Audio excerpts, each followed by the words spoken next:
Émission analysant chaque jeudi à 17 h et rediffusion dimanche à 8 h sur Yousra Télévision. Yousra Télévision, la télé facile. Émission analysant chaque jeudi à 17 h et rediffusion dimanche à 8 h sur Yousra Télévision. Yousra Télévision, la télé facile. C'est l'heure de vous informer, mesdames, messieurs, bonsoir et bienvenue. Analysons. Bon, et belé à Kolanda Bisso, analysons sur Yousra Télévision, la télé facile, Topesibino Mbote, actualité à travers la République démocratique du Congo. Enfin, le chef de l'État Andimi était Bayo Kana Topé Bavanda ici, comme on a Bayo opposition. Tolo ba été combat aux opposition et Bundi, ba sitting, ba journée ville morte.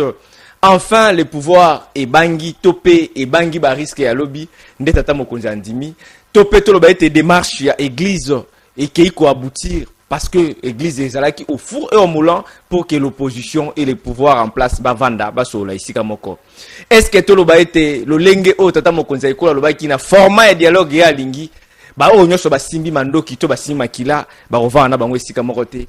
Est-ce que cela a été respecté parce que l'opposition réclamait que il faut tout vendre ensemble naba obali na ngambo ya est naba obali na exil bison soto vanda tolo ba été opposition enfin et quoi accepter format oyo tata mokonza ekolo andimi pour que batba solo là. Mesdames messieurs, ici dans cette émission tokolo belengo tokoloba tokola kisalo lenge nini ba évêque bakutana kina tata mokonza ekolo pe tokola kisalo lenge nini ba évêque bakutani na coalition C64 au ba ko réclamera butumoy ba vanda dialogue inclusif et puis ba ko réclamer non na changement de constitution tokolanda pe ya bango ndenge ni bakenda kokutana na évêque et puis entre bango déjà bavandi est-ce que marche ya le 22 juillet et cause la reporter ou pas parce que invitation ya Bujumbura topé à Burundi et faire reporter qui marche au ya le 8 est-ce que ya le 22 et cause la reporter ou pas n'est-ce pas ba déclaration et de partout. Il semblerait que na ba réseau to komona Alain Bolonjo akoloba ce qui marche wana eza reporté et a quitté C64.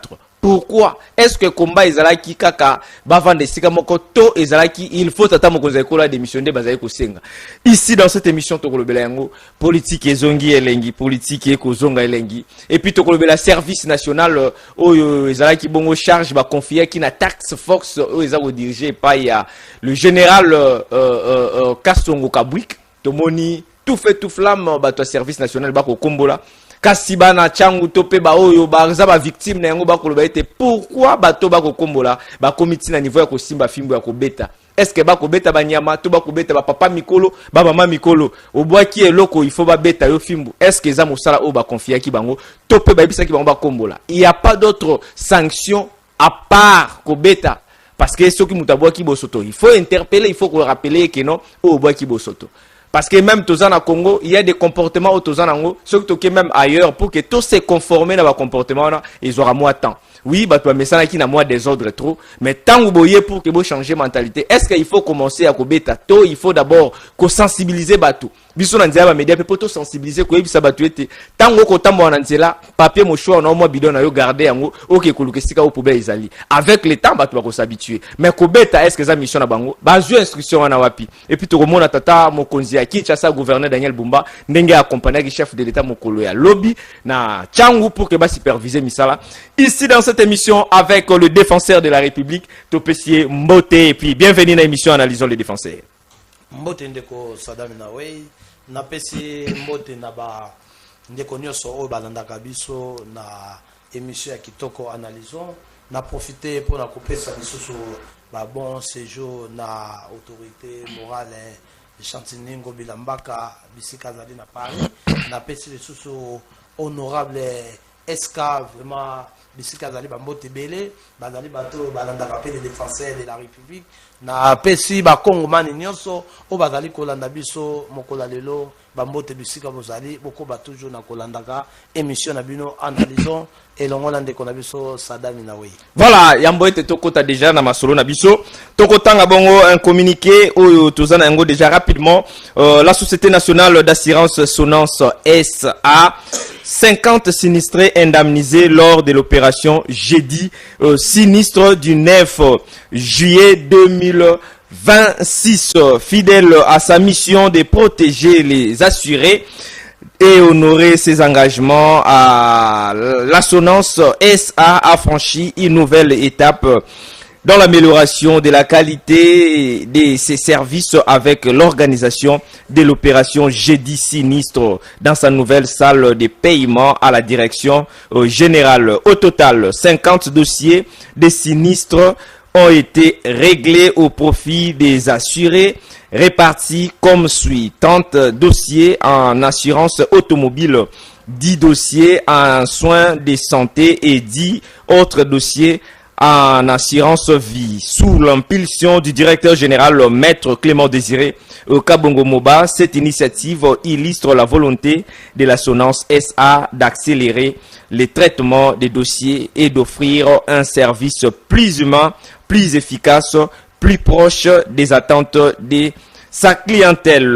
L'Assurance SA, la rapidité n'est pas un slogan, c'est un engagement. Chaque indemnisation versée est une preuve concrète que la confiance des assurés est honorée par des actes. Assurance SA, l'assureur qui paye votre confiance, notre force, votre satisfaction, notre fierté. Et voilà, donc, Wane Zalibongo.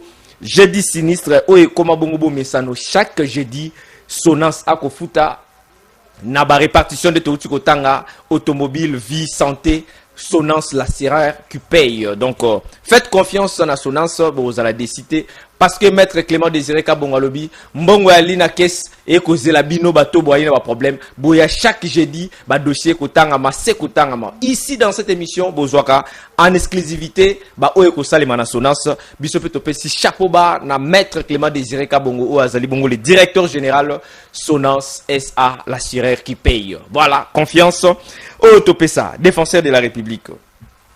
Ba évêque ingénieur micro défenseur et peli rouge. Ba évêque ba kei bongo kokutana na tata mokonzi ya ekolo eloko o pe biso tondima kite et enfin tomoni eke salami tolanda na élément o tolanda yango ngai na yo et puis tozonga pour que totala to commenter yango ingénieur d'un entretien très important avec le président de la République. Cet entretien fait suite aux initiatives que lui-même avait déjà prises en allant à la rencontre du chef de l'État du Burundi et puis du Congo-Brazzaville. Ce sont des échanges qui ont porté essentiellement sur des sujets d'intérêt national. À l'issue de ces échanges, nous avons eu à nous rendre compte que notre pays, la République démocratique du Congo, a besoin de communion entre le fils et les filles du Congo. L'unité, la communion pour être solide, pour être fort. Comme vous le savez tous, notre pays aujourd'hui souffre d'une agression qui vient essentiellement de l'Est du Rwanda. Nous le savons. Mais comment pouvons-nous faire face à une telle agression si nous sommes divisés entre nous, les fils et filles du Congo? À l'issue de nos échanges et face aux enjeux, le chef de l'État, conformément à l'initiative qu'il avait déjà prise en allant trouver ses collègues chefs d'État de pays voisins, a levé l'option, et j'ai l'honneur de vous l'annoncer, le chef de l'État a levé l'option d'engager notre pays dans un dialogue entre fils et filles du Congo, un dialogue inclusif, naturellement aux conditions qui se préciseront chemin faisant. C'est l'occasion pour moi aujourd'hui, au nom de tous mes collègues qui sont ici, les chefs religieux, d'exprimer ma gratitude au président de la République qui, en tant que père d'une nation, d'une famille, s'est surpassé, s'est dépassé, je dirais, pour prendre cette initiative et inviter tous les fils et filles du Congo à s'asseoir et à se dire ce qui ne va pas. Voilà pourquoi aujourd'hui je lui dis de tout cœur merci pour cette hauteur. Merci aussi pour les autres chefs d'État qui nous ont aidés, notamment le président du Burundi et le président du Congo-Brazzaville. Nous pensons que après que le président a levé cette option, dès lors que cette option est levée d'aller à un dialogue inclusif entre fils et filles du Congo, c'est à nous tous, ceux qui sont au pouvoir, tout comme ceux qui sont dans l'opposition, de s'inscrire dans cette dynamique pour que cette initiative puisse aller de l'avant, porter de fruits, pour que tous les fils et filles du Congo puissent vivre enfin en paix, dès lors que les motifs d'agression à notre pays seront aussi enlevés. Voilà, de façon synthétique, les contenus de notre rencontre d'aujourd'hui avec le chef de l'État. Et nous, en tant que chef de confession religieuse, nous avons accepté cette mission que le chef de l'État nous confie et nous nous engageons à porter de l'avant comme un apostolat pour le grand bien de la République. Enfin, batata épiscopo ne babengara bongo et pas ya tata mokonzi ya ikolo. Tolo ba été pression opposition eleki. Enfin, chef de l'État Félix Antoine Tshisekedi Tshilombo a cédé. Totolo ba été senga maketanga mabongo. To uti kolanda batata épisco ndenge ba uti ko pesa makanisi na bango na o etali bongo likanisia dialogue o opposition et luka yango banda bambula na bambula. Ndeko Sadami na koloba vraiment ya liboso na pesi merci na mokonza mboka mokontombolo oyo azali père de la nation oyo alingaka kimia oyo alingaka te ke azala lokola dictateur mais ye alingaka bato nyonso kimia tomonaki bandeko na biso après kouta Bujumbura ndenge bakendaki kokutana na mokambi oyo azali ya Union africaine bastalisaki posa na bango basengaki epai na ye soki tata mokonzi ekolo akoki mpe koyamba bango tata mokonzi ekolo lokola azali moto oyo alingi kimia asololi mpe na ndeko na ye oyo azali président ya Union africaine atali alobi ke non naza na problème te ngai mede fois nayambaka bandeko soki basengi lisolo yango tomoni mokonzi mboka mokontombolo Félix Antoine Tshisekedi ayambi ba confession religieuse pona koyoka bango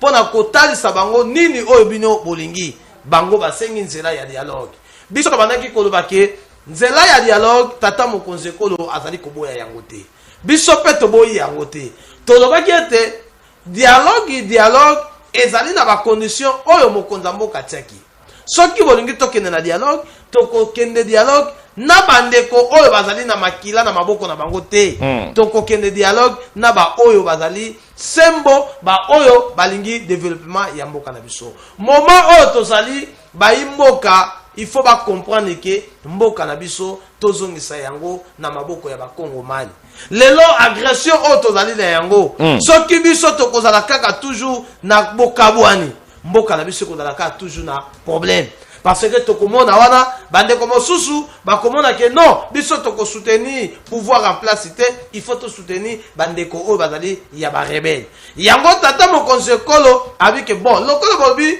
tokende na voie ya dialogue ngana accepter yango boya to fanda to solola to bongisa nyonso oyo tokoki ko bongisa yango bomoni ke tango yambi bango ba sepeli batoni samine sengo basali déclaration wana ezali te ya koloba ke non tata mokonzi ekolo ingénieur il clame sur moi image wana ozala bien alobi soki nani non banda kala ya bandeki koloba ke nazali na posa ya nyonso obo koloba tosala yango mais tosala yango na ndenge ya kimia lokola bandeko ba comprendre la confession religieuse ba moni ke oui moment ekoki tokende na sincérité na biso epai ya tata mokonzi ekolo tosenga voix ya dialogue yango bomoni mokonzi ya mboka ayambi bango azalaka na problème moto te mokonzi ya mboka mede fois ayamba bango mbala o mbala mais biso toza kosenga ke lokola bango basengi voix ya dialogue bazala sincère epai ya tata mokonzi ekolo bazala sincère epai ya peuple congolais dialogue oyo toza kokende peuple congolais azwa bénéfice na ye ezala dialogue oyo ekozala mpona baintérêt na bango personnel sikoyo dialogue yango eza oyo tata mokonzi ekolo andimi to eza pression nde esaliki andimi non andimi yango na format oyo alingaki pression moko ezali te tata mokonzi ekolo aza na pression moko te ntango yo oza koloba pression nayebi te pression yango ya lolenge nini parce que tomonaki bamarche ndenge elandamaki basitting opposition ngai nalekaka kaka epai na yo awa natalisaka yo mwana mboka Saddam eza na pression moko te bandeko pression oyo babandaki kotya ezalaki kaka mpo tata mokonzi ekolo abimisa calendrier ya koyamba bango nayebisaki yo te bandeko na biso bakosala marche te mais baza kosenga tata mokonzi ekolo ayamba bango avant le 22 yango bomoni ke confession religieux tata mokonzi ayambi bango nayebisi yo ke boyeba yango marche ezali te bandeko na biso wana eza déclaration na yo to ndenge elobami nalobaki yango mpe ekokisami lelo mokonzi ya mboka ndenge ayambi bango toyoka réaction na bango soki marche kozala mais ngai nayebisaki yo bandeko baza na bango na ntina ya marche te balingi mpe kobundisa te mais posa na bango ke mokonzi ya mboka ayamba bango yango moni baconfession religieux batondisami na esengo sikoyo eza na format papa mokonzi ekolo alingaki esalema to eke na ndenge opposition elingaki parce que bazalaki na mwa contradiction ezalaki na esika nakoyebisa ndeko Saddam soko omoni bandeko basali déclaration seke ezalaki na cahier de charge oyo batalisaki mokonzi ya mboka mokonzi ya mboka mpe atalisaki bango oyo ye aza na yango comme ça ntango bazwi bakompromis bango nyonso yango omoni bandeko baleki na déclaration soki bayokanaki te balingaki baleka na déclaration te donc baleki na déclaration seke baaccepte oyo mokonzi ya mboka alobi mokonzi ya mboka mpe accepte oyo bango balobi to babongisi basali mwa harmonie yango déclaration esalami kimi ezali bisika wana donc wana tomoni ezali bapère épiscopo église nde ekendeki kokutana tata mokonzi ekolo mais jusque là tozali sikoyo lelo mokolo oyo ya lelo nde église après avoir kosoana tata mokonzi ekolo bakendeki kokutana sikoyo na baconcerné oyo bazali bongo C64 balider ya C64 tolanda réaction na bango mpe est ce que makambo défenseur alobi ke bango bakoreporte marche to mpe bakomaintenir yango soki bareporte yango parce que eloko bazali kosenga ekokisami ebongo soki bacontinue toujours na opposition na bango ya marche toloba ete bakoluka nini tolanda oyo sikoyo batata église bakendeki kokutana na bato ya C64 tolanda commentaire na bango bato ya église na opposition oyo bakendeki kokutana mokolo ya lelo image et puis commentaire na bango Temps d'un entretien très très important avec le président de la République. Cet entretien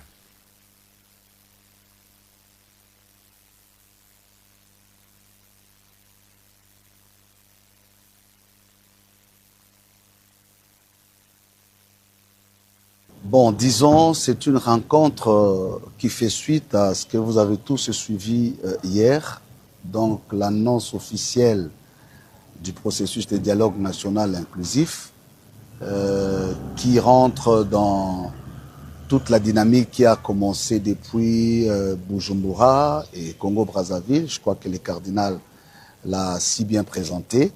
Et à la suite de cette rencontre, il était question pour nous de commencer déjà le travail. Parce que avec le chef de l'État, nous étions mis d'accord pour que les deux églises, pour que la dynamique de la médiation commence déjà ce travail. Donc aujourd'hui, nous avions estimé nécessaire de rencontrer la partie de l'opposition, parce que vous le savez qu'ils ont prévu une marche pour les 22. Et au niveau de la médiation, il avait été estimé nécessaire d'aborder cette question avec cette partie de l'opposition pour obtenir le principe du report de cette activité. Pourquoi? Parce que nous estimons que dès lors le processus est déjà lancé, le processus du dialogue, et nous, dans ce rôle de médiation, avons l'obligation d'obtenir des uns et des autres leur engagement. C'est le signe et l'engagement qui montrent qu'ils acceptent d'adhérer et d'accompagner le processus qui vient d'être lancé. Voilà pourquoi nous avons eu le temps d'échanger avec eux. Ils ont posé des questions pertinentes de leur point de vue, notamment la question sur l'inclusivité, où ils voulaient comprendre dans quels termes le dialogue va se passer. Et nous avons pris suffisamment de temps. Ils ont aussi soulevé la question sur le sort de la Constitution. Donc vous savez que leur dynamique a été mise en place en rapport avec la question constitutionnelle. Et donc il était de notre devoir de rassurer. Et ça c'est un point important sur lequel je voudrais insister. Cette initiative prise par le président de la République et qu'il confie à juste titre aux églises d'amorcer, relève d'une dimension pastorale. Notre objectif, c'est de réconcilier le peuple, c'est de nous amener tous, fils et filles du pays, dans un cadre apaisé et consensuel où toutes les questions d'intérêt national seront abordées. Et donc, dès lors que ce processus est lancé, nous avons estimé, sans vouloir violer les droits ou la liberté des opposants, mais pour nous, c'est un engagement à prendre, c'est un signe qui doit prouver que, effectivement, le message... Voilà. Ba église, ba kutana tata mokonzi ekolo, pour na planifier ou étaler bon dialogue. Nangamu na bango pe église ba kutani na C64 pour batali sabango oyo nini basola kina tata mokonzi ekolo. Siko tolo ba ete toye ba revendication ya C64 o ezali bongo dialogue bazali ko senga inclusif ba nyonso bazala et puis marche na kolanda tolandi batata église balobi to ko senga na bango ba poussa marche na bango mais déclaration opposition na nto ki ngote défenseur de la République ndeko sada melo ko na koloba omoni ba ndeko na biso oyo toza ko benga ya opposition C64 bango marche na bango ndenge na yebisaki yo na utaki koloba ati bazalaki na pression ya tata mokonzi ekolo ayamba bango na oya yango moni batiaki balobi le 22 biso tokokende na oya parce que marche esalamaka na oya te mais oya ezali des places oyo tata mokonzi ekolo ayambaka bato très bien lokola ayambi baconfession religieux oyo bango batiaka motema balobaka ke senko azali appui na bango bango lokola bakendaki bakute na mokonzi ya mboka décision epesami mpona makambo oyo etali ya dialogue alors il faut baya kotalisa bango yango ntango batalisi bango yango carrément na koloba na population nga na koloba ngo ke bandeko baza nde sincérité ya koyebisa peuple clair ndenge nga naza koloba clair il faut baloba ke non toye koyebisa bino mokonzi ya mboka andimi deja eloko oyo biso nyonso tobandaki koluka dialogue alors makambo marche eza te mpo ayambi biso soki mpe akoyamba bino parce que toyebi avant dialogue consultation esalamaka mokonzi ya mboka akoyamba bango mpona kopréparer toujours dialogue ebanda alors eloko na koloba bandeko na biso bayoki déjà oyo oza koloba ke non il faut nani déclaration to baloba bango moko décision na bango na koyebisa ndeko décision ekobima te soki ekobima ezali kaka ke ya koloba ke non toreporte mais koreporte ezali te mpo tozali kokende na dialogue oyo bango balingaki alors moment oyo tozali soki bandeko oyo batie teti ya kokende le 22 kosala marche na koyebisa yo ndeko Sadam na kotalisa peuple congolais seke bandeko bazali koluka kimia te bazala posa pe ya dialogue te seke bazali kosalela mosolo moko ezali kouta na ngambo ya banguna mais ba oyo ya solo bazali bana mboka soki le 22 bakosala marche na bango te po toke déjà na voie ya dialogue déjà biso na ngambo na biso to ko réfléchir également les défenseurs pas en a droit à réfléchir. Est-ce qu'il faut marcher encore parce que tu as une revendication il y a C64 loi référendaire il faut la retirer. Tata Mokonzi Ekolo a démissionné. Les lois bandimi dialogue et salima. Est-ce que des marches wana est possible kaka? Ata tolobi que déclaration finale est athée. Est-ce qu'il faut kaka to senga démission to senga lisusu loi référendaire ba retirer yango. Qu'on vende déjà na table ici comme entre vous et les chefs de l'État, c'est-à-dire ba question yo sona il faut to mettre yango sur la table tout le ba été biso to lingi o te to lingi o. Tant mon défenseur a ko lo ba été marche ko za la reporter. Biso nyo so peut to za la souci et za la reporter te mais ils a quand même annulé parce que tant on to reporter on so ki to bito chango susu pour aboutir nani. Non, problème ezali que bande ko na biso ndepo baza sincérité na peuple congolais. Très bien. Oh, peuple ayebi déjà que bandeko bazali moko na moko azali na mission na ye. Moko na moko azako wela intérêt na ye. Mais biso lokola balobeli ya peuple nazali défenseur ya république nazako loba yango clair. Bandeko soki bazali sincère, il faut bayebisa peuple congolais marche kozala lisusu te. Posa na biso ezalaki mokonza mboka andima dialogue, mokonza mboka ayamba biso avant le 22. Lokola déjà ayambi ba confession religieuse, baye ba pesi biso contre rendu ya réunion o basololaki, toyebi ke mokonza mboka awa kala mingi pete azali ko yamba biso makama marche abu pia. Il faut ba la sincère. Mais soki ya koloba ke non, report ya marche wana ezali baza kozala sincérité na peuple congolais. Peuple congolais azali zobate azako comprendre nyoso o bazali kosala tango bakofanda bakoyeba kozwa décision nyoso ya makambo o nyoso ezali ya référendum o nyoso ezali ya changement ya constitution mais nakoloba yango ke bayeba yango ke changement wana ezali tata mokonzi ekolo te ezali pe bango te ezali pe confession religieuse te mais ezali peuple nde moto azali kosenga beaucoup likonzi wana ezala changer parce que nakotalisa tomonaki nakoyebiso baimage ezali mokonza mboka aza koleka boye bato baza koyemba ke changele biso beaucoup likonzi. Alors eloko wana ezali makambo ya président de la république te ezali makambo opposition te mais peuple aza kosenga na dialogue oyo baza kokota peuple alobi ke malgré bokosola makambo nyonso mais bobosa na changement ya constitution te parce que biso tolobi ke beaucoup likonzi oyo toza nango lelo ezali signé epai ya un rebelle oyo akozala te na kati ya dialogue. Alors biso pe tolingi te ke constitution oyo toza kosala na mboka na biso ezala signé epai ya un rebelle. Siko soki tobi bato yo lobi ba rebelle wana to vaina bango esika moko te. Est-ce que monique ba o baza ana kisisa baza na mandoki te? To résoudre des problèmes, to cheka kisi ndeba ba to cheki na to fina. Ole peut-être to bola yango, to cheki kisi mais biso to cheka kisi na to fina. Mais ndeko nanga yo oza koloba to solo na bandeko oyo basimi mando. Mais problème des abango ba biso pourquoi basimi mando pourquoi ezali bango te. Bandeko déjà bazali banguna. Oh, biso bana mboka tango to sangani na table, to fande sika moko. To ko sa décision pour la kobengala banguna wana. Alors soki to fande sika moko te et ko sala ke ba oyo bazali na ngambo koto yo ba banda ko pe ko kende na ngambo na banguna. To mona ki yango l'autre fois to za ko lobake bande ko bazali ko sala la voix ya banguna. Ndenge to lobi ke le 22 soki bato basali marge c'est que bazali ko soutenir banguna. Mais soki le 22 soki bande ko basali marge batete ti babi toza ko keneka na marge boyeba yango peuple congolais bande ko na biso bazali ko soutenir banguna mais ba oyo bazali ko soutenir mboka na bango lokola to suis déjà voix ya dialogue o tata mokonzi kolo andimi na ba episcopo na ba confession religieuse to kozala na yango poto sala to zui ba décision lobby to sima lobby monguna to bengane parce que mabele etikali siko ya bana mboka to bongisa mboka na biso na ndenge ya malamu jamais mboka na biso to lobaki ke pouvoir motakoki kozwa yango na nzela ya manduki yango to lobi ke ndenge toza ko fande sika moko bandeko wana bazata na rôle moko e pa na biso te toza ko considérer bango te po baza banguna ya peuple congolais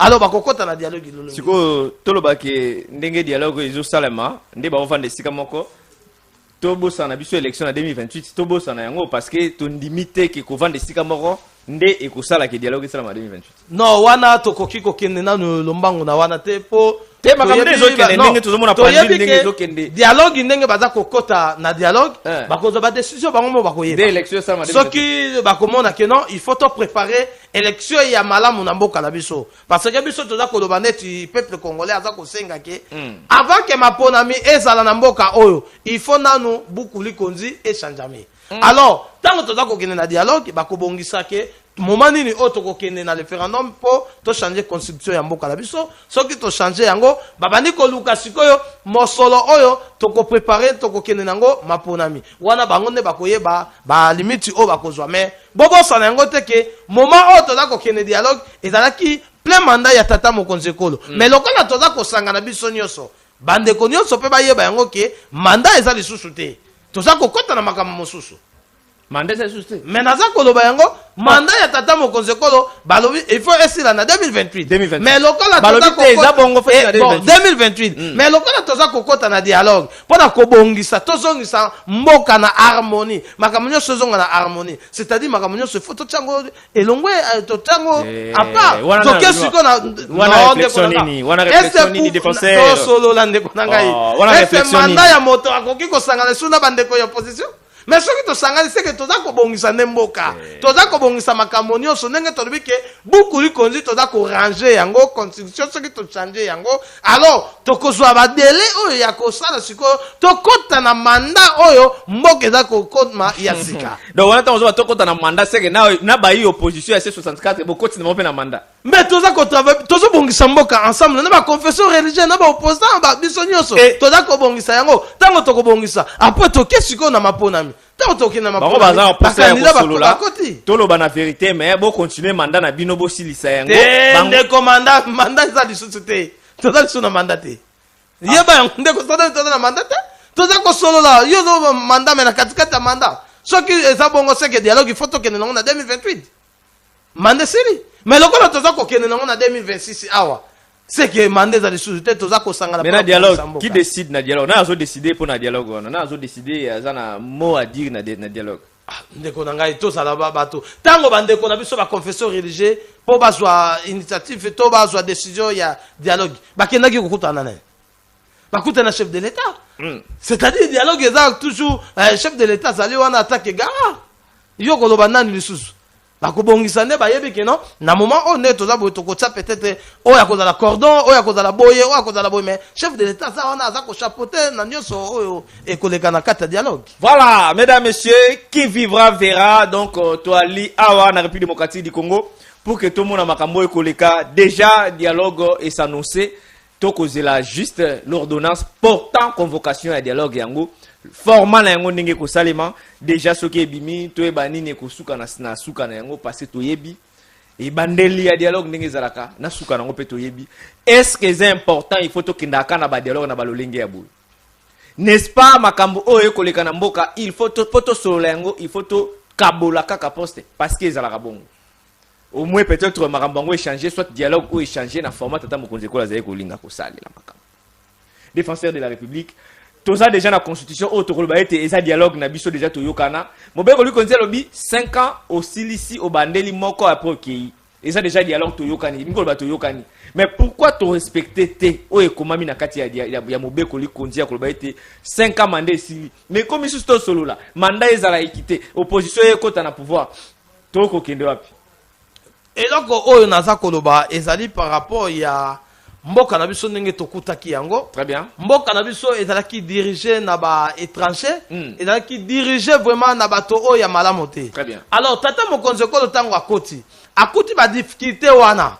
Ye lokola na mandat oyo ya ye. Peuple asengi na ye ki albi ke non okoki kosilisa mandat boyete sans que o changer na biso bukuli konzi o toza kobenga constitution. Bande ko na biso ya opposition tata mokonzi kolo azali plein mandat na ye mais bango ba ye babi ke non eloko oyo okoki ko changer yango te sans que biso pe to soit décision alors pour on changer yango esengi biso nyonso to fana na mesa moko to solola yango to lobi ke ndenge mokonzi mboka bengi famille nyonso bafandi c'est que makambo nyonso oyo yakala tobosani yango tokomi kobongisa mboka ensemble ndeko nanga Sadam naloba lolenge nini soki ba confession religieuse ba opposant ba ye majorité ye to fande sika moko yo koloba lisusu mandat bande ko na biso so to biko na momo to za koluka to bongisa ndeko Fayulu zala na poste boy ndeko nani sesanga zala bisika boy ndeko Jamba zala boy to za ko préparer élection moko ya malamo na bandeko pe to za ko bongisa bukuli konzi na bandeko parce que ba monike lelo soki changement salami Fayulu a décidé te na kati ya changement ya constitution et ko la bien te alingi angonta o décider le ya monike to sanga na biso alingi angonta bo sana makambo oyo ya mandat mboka tozali ko préparer mboka ya sika Congo ya sika to kende na mopepe ya sika. Voilà mesdames messieurs maloba oyo etali les défenseurs de la République ndenga koloba to bo sana mandat to mboko eko kena mpepe sika yenda yebi makamoni ya koloba mais o biso to yebi ezali ete mboka fo etambola na yenge bene parce que la paix nde yango ezali souci ya biso tozanga ya kolia tozanga nyonso mais kasi kimia tokoki kozanga yango te soki kovanda esika moko nde ezali komemela biso kimia mpona bandeko na biso bakonyokwama wana ezali vraiment eloko biso toko applaudi mais soki ezali mpona baintérêt personnel déjà bato oyo nyonso baakompagnaka mpe baopposant bagene oyo bazali lokola biso boakompagnaka baopposant botambolaka na bango na basitting na bamarche lelo dialogue ebengami n'est-ce pas bagene boza mpe na part na bino pour ke bokende koloba na kati ya dialogue to botindika bato bakendaka liboso mpo toyebi ntongo bango bakobima à des fois il y a des choses oyo bayebisaka biso te mais totambolaki na bango toriskaki mpe bavi na bango esika moko mais est ce que malobo bazwi baye koyebisa biso yango ndenge esengeli est-ce que oba kozwa oba koboya na oba kondima ba ko ebisa biso point d'interrogation elenge sosola sala makambo lolenge esengeli za na conscience loenge tambusa ote lelo ba opposant to pe ba ina pouvoir ba aller na ba intérêt na bango ba ko bunda pona ba intérêt na bango biso pe photo bunda pona ba intérêt na biso parce que to ali na vie lobby donc tous au moins conscience esika wana et ko sala malamu parlons Kinshasa les défenseurs de la République. Tata Mokonzi Ekolo avait décidé qu'il faut Kinshasa ebonga selon ye amonaki keno makambo ekotambola malamu te salite alaki makasi makambo elaki mabe mwa mingi nde a créé ki tax force o ezalaki bongo le général Kabwik et puis le gouverneur de la ville province de Kinshasa Daniel Bumba Lubaki o bachaki makambo nyonso a marche pour que Kinshasa ezonga bopeto ezonga ndenge alaki tolo balelo o na combien de pourcents to ko pesa tax force o depuis babandi musala ya Kinshasa défenseur de la République et tant que moi na ya République démocratique du Congo Kinshasa topesa bango combien de pourcents déjà na lolenge ba komemela makamu na bango ndeko Sadami na oyo etali ma solo ya bandeko na biso ya service national na koloba vraiment tozala bato oyo ya mitema mabete très bien na kosenga na bandeko nyonso ezala yo moto tozana awa na bandeko bazana ndako na bandeko na biso ya opposition topesa tata Mokonzi Ekolo Félix Antoine Tshisekedi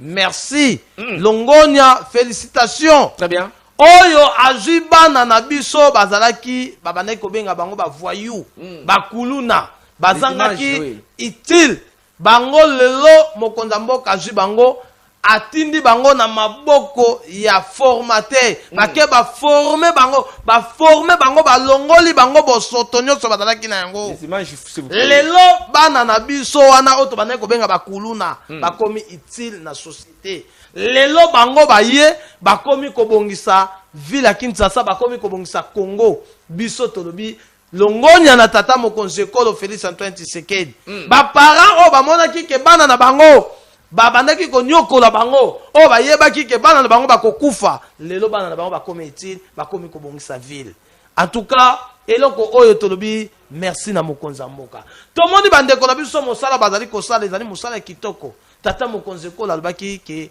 ville fo ezala aseni tomoni bandeko bamonaki ville oyo ekobonga te toyoka bato mosusu balobaki mboka ekobonga te mais tata Mokonzi Ekolo Félix Antoine Tshisekedi alobaki ke elongo na ngai mboka oyo ekobonga lelo bana oyo bandeko na biso oyo bakomi kosala musala o biso tobanda kobanga bango na machete mais lelo tokomi kobanga bango na fimbu tokomi kobanga bango na sentiment o baza kosala moto akoki kobwaka papier na ye mouchoir te akoki kobwaka chassette kopali na ete o ya meriji tata Mokonzi Ekolo moto asali loko oyo na ndeko na biso général Kasongo Kabwik oyo mokonzi mboka apesaki mission ya komema bango kanyama kasese basala mosala oyo kitoko tolobi Longonia en tout cas mosala oyo baza kosala ezali malamu mais loko moko obiso tokoki koloba lisusu ezali nini très bien bandeko mokonzi mboka apesaki bango mission baye bakonseni babongisa très bien mais moi chose oyo tomoni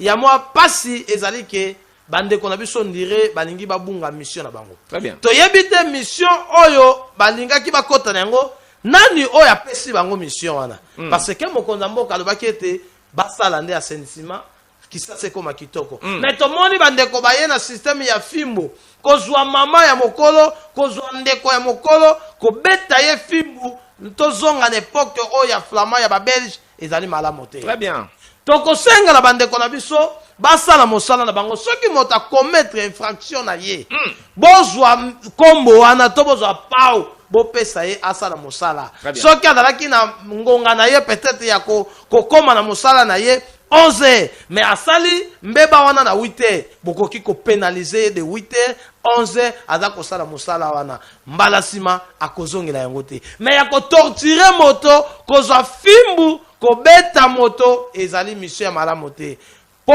lobby to sima lobby soki moto azwi likama bakozonga bakoloba ke tala tata mokonzi ekolo atindaki bana o na formation po baya koboma peuple congolais eloko wana tokosepela yango te soki azalaki mission oyo bazwaki yango epai ya bakonzi oyo bazali kokamba bango tolobi ke ezali mission ya malamu te tolanda mission oyo tata mokonzi ekolo apesi bino pona kosala assainissement wana biso tosepele nango topesi bino félicitation na mosala kitoko oyo bozali kosala ndenge tomoni ville na biso surtout changu ekomi kolata présence ya le gouverneur de la ville côté ya chef de l'état ayamba mi makasi boye pourquoi parce que batubele ba critique ki balobi ke non Daniel Bumba ko kaki ville province ya Kinshasa te mais bayambie boye lolenge nini to moni ba banderole d'ingénieur azola sabiso bana changu bayeko yamba Daniel Bumba likambango ezali nini imagine nini wana oto komona na bilili ndenge bayeko yamba Daniel Bumba ndeko Sadam na koloba bana ya Kinshasa mobimba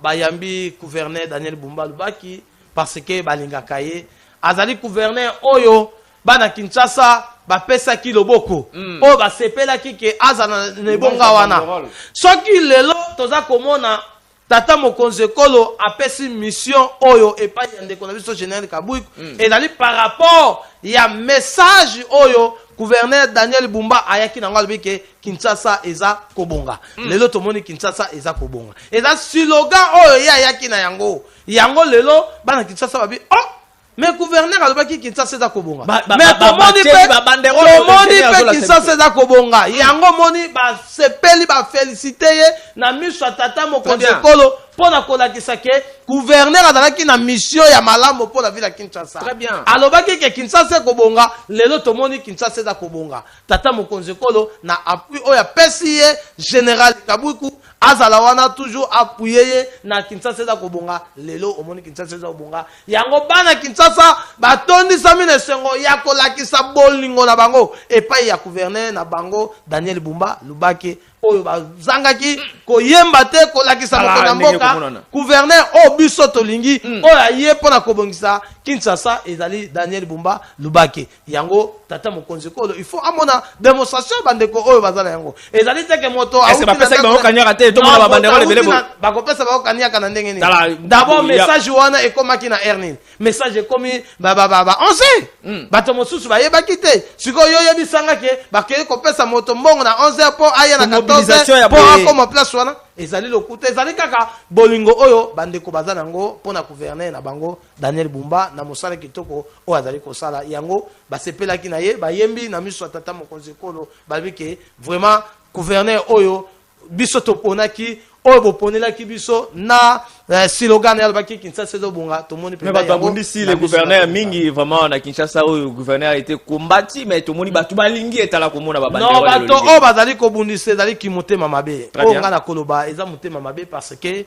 mission oyo ya Kinshasa kobonga ezalaki déjà mission oyo gouverneur azalaki nango très bien problème ezalaki ete e banako senga appui moko eya mais na kotala na nzela ya finance na biso ministère ya finance babandaki kosunga gouverneur Daniel Bumba te parce que loko oyo asengaki asala yango mais financement bandaki kozala te mais moko na mboka lokola ye moko garant de la nation abike nazui assainissement na maboko apesi appui yango tomoni lelo Kinshasa ezali kobonga pe ebongi voilà Kinshasa ezali kobonga pe ebongi Daniel Bumba toujours là bana Kinshasa balingi makasi gouverneur oyo aza simple oyo akosola na bakinois o ayibisa kibino te na yaki na projet ya kobebisa Kinshasa te na yaki na mission moko ya kobongisa Kinshasa et voilà lokola bana changu bayambi donc c'est que balingi na Kinshasa mais aza le seul gouverneur oyo ba combattre mingi na mboka na biso depuis ba gouverneur nyoso baya Daniel Bumba mais lobi bana changu balakisi bolingo na lobi ke non tozoko tchao toujours na motema parce que ozali oya biso et là comme mosusu na ningaki na bakise ezali ke omoni gouverneur Daniel Bumba banda kala zalaki kosala misala ne malamu très bien mais problème oyo bandaki kosanga ezalaki nini ezalaki communication ezalaki moke bandeko oyo bazalaki nzinga na ye na communication babandaki kobomba misala malamu oyo gouverneur azali kosala oh là là lelo toye na koloba yango clair ndeko na ngai tozali kopesa toko remercier DG Hervé Mulumba oyo lelo asali ke bakinois babanda komona réellement misala oyo gouverneur Daniel Bumbaza kosala na bilili azali kobomba te bisika nyonso o gouverneur azali kotambola tozali komona bilili ya liberté plus oyo ezali kokamama epai ya DG Hervé Mulumba lelo grâce na ye tomoni bilili oyo ya bana chango parce que ba misusu bazali kobomba ba image wana pelo ko mosusu na koloba gouverneur azalaki na bato oyo bazalaki ya mabe mwa mingi bazali koya lokola koflataka ye mais bazali koboma ye se na se biso tokoloba yango polele lelo tango misala oyo za kosalama nga naza kotuna gouverneur Daniel Bumba azali na ministre oyo atia oyo alandelaka makambo oyo etali éclairage oyo babengaka ministère wana esimami epai ya mwana mboka oyo baza kobenga Chimakinda mais lelo tokomona soko okei kobanda aéroport peut-être tio ya na baquartier 1 moment moko komona éclairage public ezali kopela te pourquoi bazali bato oyo nga naza koloba na gouverneur na kobomba te bazali kokombattre gouverneur aza na bolingo ya Kinshasa mais bato aza na bango nzinga bazali koboma ye les mêmes assainissement oyo ezalaka déjà a lancé yango bandakala ezala toujours na changu kopesa yango na ba forme ya ba ONG mais tomona ndeko wana kaka oyo naza koloba ministre wana Chimakina aboya yango po ayebaka ke soki gouverneur atie yango et démarrer na chango ekosenga bazwa bandeko na biso bakombata bana kosala ye lokola lingaka bandeko na biso bakombata te yango atelemelaki yango mais lelo tomoni gouverneur ye moka telemi na tata mokonzi ekolo misala eza kosalama bosunga gouverneur batie yo ministre pona misala wana sunga gouverneur soki bato baza kosunga yo te longola bango sala changement ekozala malamu. Très bien biso pe topesi chapeau ba na oyo babengaka bongo le triple DG Hervé Mulumba. Donc, moto a tout fait, tout flamme pour Kopanza, Sango ya tata gouverneur ya ville province, ya Kinshasa triple DG Hervé Mulumba. Donc, Moussala Malamu Ndebo Yalaka. Déjà, tout qui n'est malin pour la rochité. Contradiction, na Katia IDPS, na Katia Union Sacrée. Le professeur Oazali Bongo André Mbatazali, le secrétaire permanent de l'Union Sacrée, a annoncé qu'il marche Mokolo le 22, ou Izalaki Mokolo P à opposant. Le secrétaire général, le numéro 1 de l'IDPS, il y a lobby marche ezati. Nani zolo banini. Ils ont pouvoir en na union sacrée itambola nini. Des ordres comment. Ndeko Sadami na koloba pouvoir politique totiki la ba politicien. Oh. Soko ozali moto oyo tekaka matembele, teka matembele. Soko ozali médecin kende ko traiter bato ya maladie, soko ozali professeur kende ko tangisa bana kelasi. C'est fort. Naza koloba yango pourquoi? Lelo na kotalisa ba imboka ona lobaka ke CG Augustin Kabuya azali politicien ya tongo oya botama na yango. Soki chef de l'état abengaka ye mwana bute, abengaka ye pamba te. Abengaka ye mwana bute po ayebi ke mwana oyo azali na matière ya papa Etienne Tshisekedi oyo atikela ye. Lelo soki alobi ke marche na IDPS ezalite ayebaki yango. Tozali pe na image ya CG na nanya. Mais aza kombata ya tongo bakocha yango. Tango CG Augustin Kabuya banda makambo ya politique. Ba mesusu bazalaka wapi? Soki image ezali nde kokocha yango. Abanda yango bolenge. Azala jeune. Abanda IDPS. Moment oyo toza koloba image oyo toza komona oyo. Bandeko wana oyo tangi secrétaire permanent ya Union Sacrée. Azalaka wapi? Ayebaka IDPS. Ayebaka IDPS ite. Kosakana na bato te o babundeli komba. Lelo yo ye omoni komba bato babundeli oza koloba kenga na yebi. Zonga kopesa bana ko na université. Politique itikela Augustin Kabuya o ba yebi politique. Alobaki ke IDPS marche kozala te. Ndenge ngai pe ba oyo tozali ba défenseur ya mike o tolandaka parce que yazali les grands défenseurs. Très bien. Soka lobi likambo esalamaka. Alobaki IDPS marche kozala te. Tomoni bandeko na biso ya opposition. Lelo place tosuki wapi. Confession religieuse balobi ke toza kokene na dialogue. Répond ya bandeko na biso pona marche. Siko yebi sangai. Ndeko André Mbata na Augustin Kabuya na nazali politicien. tout le monde aye à la marche parce que na moment oyo tozali kokende na voie ya dialogue Ogise Kabuya déjà amona kiyango aiza déjà otobengaka prophète ayebaki ke IDPS ekoki kosala marche te tant que moment oyo toza kokende tokoki koriske mpe tokende na dialogue lelo toza kokende na dialogue siko yo oya olobaki Kabuya azali nani opona kopekisa marche pe ye alobi ke marche apekisi na union sacrée mais apekisi na famille na IDPS parce que c'est lui président à l'intérim ya parti na biso soki haute autorité de référence na biso tata mokonzi ekolo andimi kosolola na ba confession religieuse pona makambo oyo etali dialogue bongo biso ba oyo bana na ye tondima tokende kosala marche pona toluka nini na marche yango toloba nini nde kombata asala marche na ye na ndenge na ye Augustin Kabuya attaque politicien attaque prophète alobi ke IDPS tokosala marche te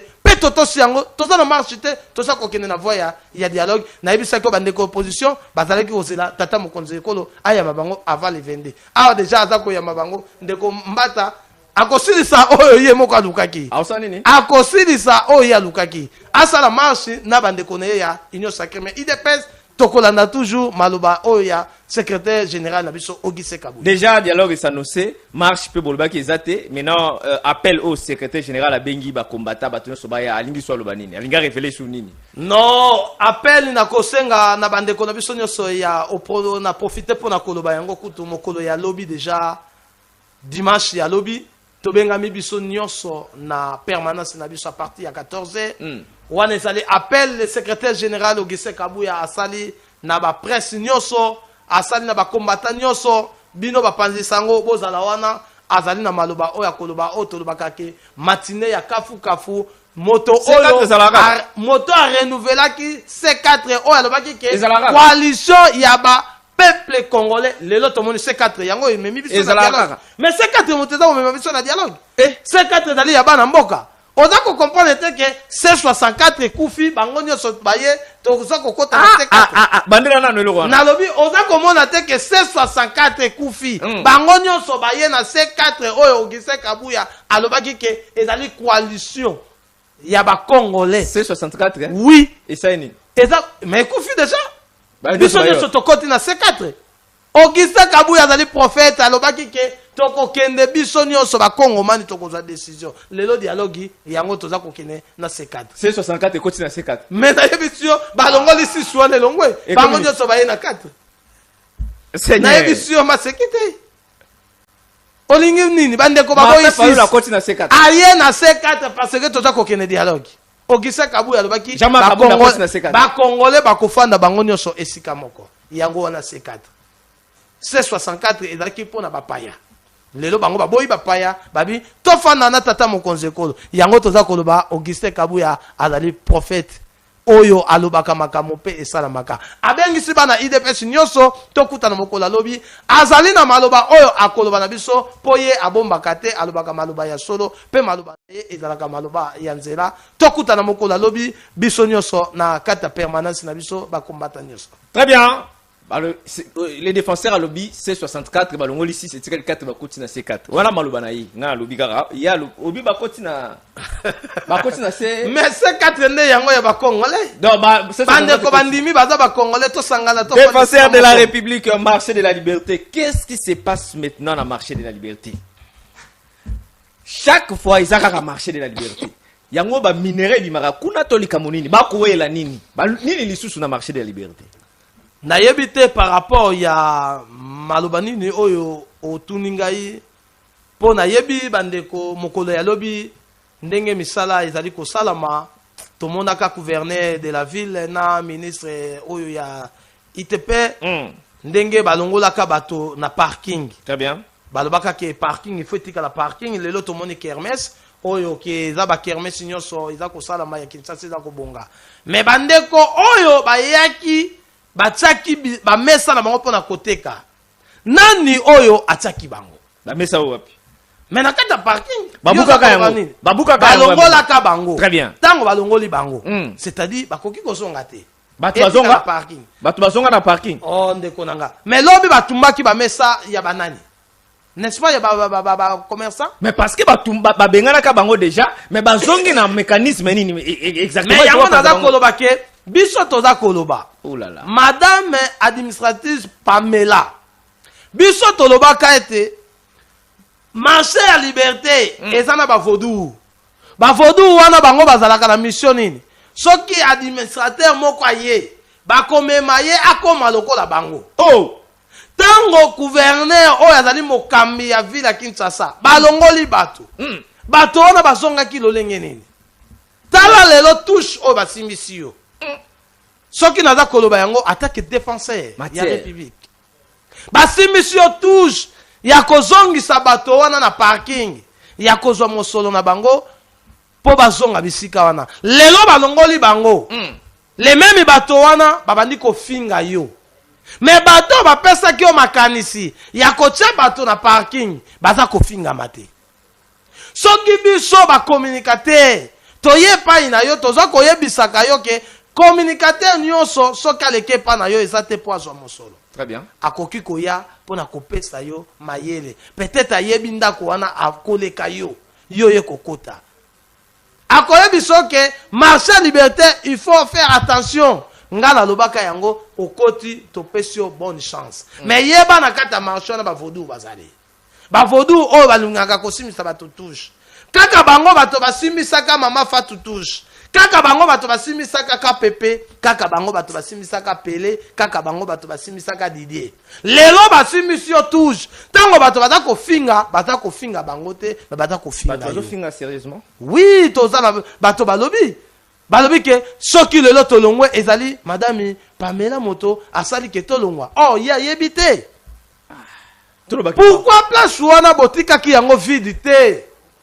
Ezalaka kermesse ndenge kermesse ezali. Koloba ke banguna bakoti na kati ya marché pona kobenga. Nani azali monguna? Monguna ezali kaka bato oyo zana bango. Oyo fandisi bango pembeni na yo. O bazali koboya yo, ozana bandeko na yo, o bakoki kopesa ba conseil ya malamu. Okomona moto mosusu, yo koki koluko kutana na yo solo na ye, mais moto aza ko empêcher bokutana na ye, ayebi ti naza koboya bokutana na ye. Soko kutani na ye akopesa yo ba piste de solution. Ye lokola aza na posa o babengaka kabasele, akweiso na mai. Yango komona kosala ka toujours te koyama moto te. Lelo naza koloba yango. Et dans le bateau, on va jouer en otage. Comment on a encore la dynamique, moko baza kobenga soki grand kwango. Balobi ke bisonde to dans la madame Pamela. Menzo kane baza kolia senase. Comment on a bateau, on baza kobenga soki masina, soki nini, grand soki masina, soki nini. Ba biso to simbie, les mêmes bateau baza kolia senase. Les mêmes bateau bazalaka na mama Fatou balongwete baza lelo, ba misu ba komba protocole na yo. Baza na kata bureau na yo. Biso toza koloba kaka. Soki na lobi o défenseur asiliki non, naza koloba yango parce que lelo soki ba kofinga ba koloba mabe, kombo o ezali kofinga mais ezali kombo ya parti na biso IDPS. Très bien. Lelo bato bata komona ke non administratrice ya marché à liberté azali moko ya IDPS, ba kofinga IDPS. Mais ngaloko la défenseur ya parti IDPS na kolinga kombo ya IDPS efinga mate. Très bien. Soki yo komona okolanda bato yo kuti ba vodou ba memona bere kombo ya IDPS efinga mate. Soki kombo ya IDPS ekofinga ma to kombo ya mokonza mboka efinga ma to kombo ya gouverneur de la ville Daniel Bumba efinga ma yeba yango pato tuka akosepela te na koyebisa yo wana tokobomba te tokoloba polele polele dynamique grand quoi ngo baza ba conseiller na ye to ba conseiller na ye. Mais baza bato bazui en otage ba biso nde tokosalela communication biso nde tokopesa ye mathieu biso nde tokozala na ye bango nde bato bazui ce sont des vaudous. Lelo toza komona même ba nomination o yaza kosala et c'est réellement ezali ba ndeko na ye ya famille politique. Pour ceux qui ba ndeko na ye ya famille politique tokotala na kati ya chango tozali na mokonzi na biso ya parti o tobengaka fédéral minga. Et ce bateau nyonso yo zali ko nommer toza kopesaka misala na marché ya liberté. Fédéral aza koyeba ba komeza ko ute pas fédéral to baza kozala ka ba camarade oyo tanga na bango. Mais ceux qui ba camarade otanga na bango tokokuta pe bandeko ya PPRD ba kozala wana. Parce que na nzela ya kelasi botanga na bandeko ya PPRD. lelo bamisusu baza baprotocole oyo biso toyebaka bango na époque ya Joseph Kabila lelo bakomi bapiri yo mais yo lobo oza moto ya IDP ese bakopesa yo matière ya malamu bakolinga yo oresi en tout cas tolobi soko koyoka ekozala malamu mais soko koyoka te okosilisa yango yo moko biso tofingaka te tolobaka bosolo lelo bakomi kofinga yo mais bato bapesaki yo nzela otia bato na parking bazali wapi fungola miso otolobi yango wana ndeko sada ezalaki te parking yango batia bato mpo mwa misolo ndambo wana ekota renforcer finance ya kesi ya marché papa finance ya liberté eza na bamakambo ebele finance ya liberté eza na makambo ebele ezali kaka te na parking wana bandeko bayebi lokola balongolaka bakioske na bango bazalaka bafrappe balobi mpe biso mpe tokombimisa mpe madame Pamela mpe frappe atia bato ndenge balongoli bato kaka bango bato baza kotinda bato wana bakende kofinga na biro bavodu zala mayele. Voilà, c'est la fin. Nani loko baksate nani loko commenter. La paix n'est pas un mot, c'est un comportement.